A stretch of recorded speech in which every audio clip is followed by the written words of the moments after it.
Ik ben Inge Huitinga en ben hersenonderzoeker. Werk in het Nederlands Herseninstituut. En dan geef ik leiding aan de Nederlandse Hersenbank. En ik leid ook een onderzoeksgroep daar naar hersenveranderingen.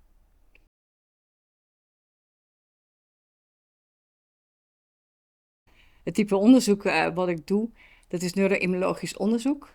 En daarbij kijken we of er ontstekingen ontstaan in de hersenen. Dus het onderzoeken van de immunologische afweer in de hersenen.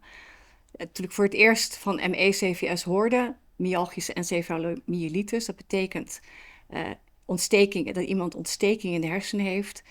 Dat is al heel lang terug, wilde ik eigenlijk graag kijken of dat klopt. Of mensen met ME-CVS daadwerkelijk ontstekingen in de hersenen hebben. En dat is iets wat ik nu kan doen in het NMCB-consortium. Kijken of bij ME-CVS de hersenen ontsteken.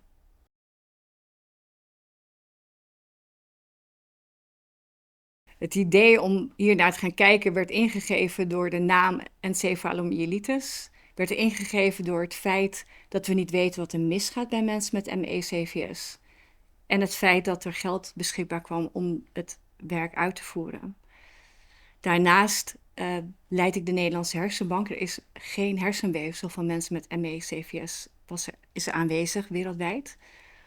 Als er iets misgaat, heb je dat hersenweefsel nodig. En de Nederlandse Hersenbank is de aangewezen organisatie om ervoor te zorgen dat het hersenweefsel er wel komt. Zodat we kunnen gaan kijken wat er verandert bij ME-CVS.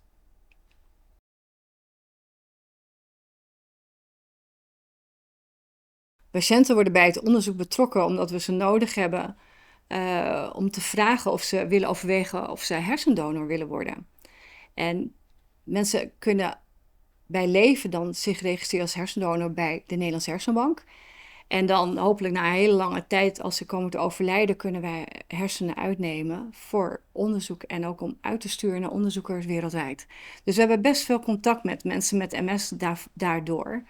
Want we willen zoveel mogelijk mensen spreken om het belang van hersendonorschap te duiden. Want we hebben veel hersenen nodig om naar de veranderingen in hersenen in ME-CVS te kunnen kijken. En ook voor alle onderzoekers wereldwijd om daarnaar te kunnen gaan kijken.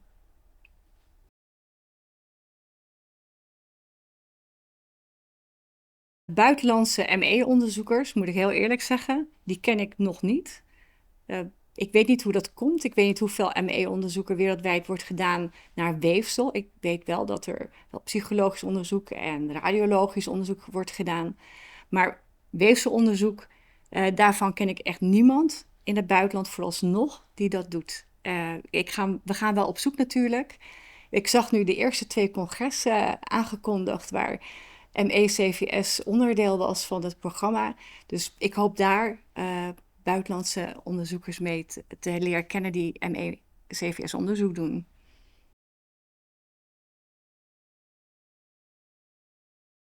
De aansluiting bij hersenbanken elders is goed. De Nederlandse Hersenbank heeft aansluiting met de meeste hersenbanken wereldwijd.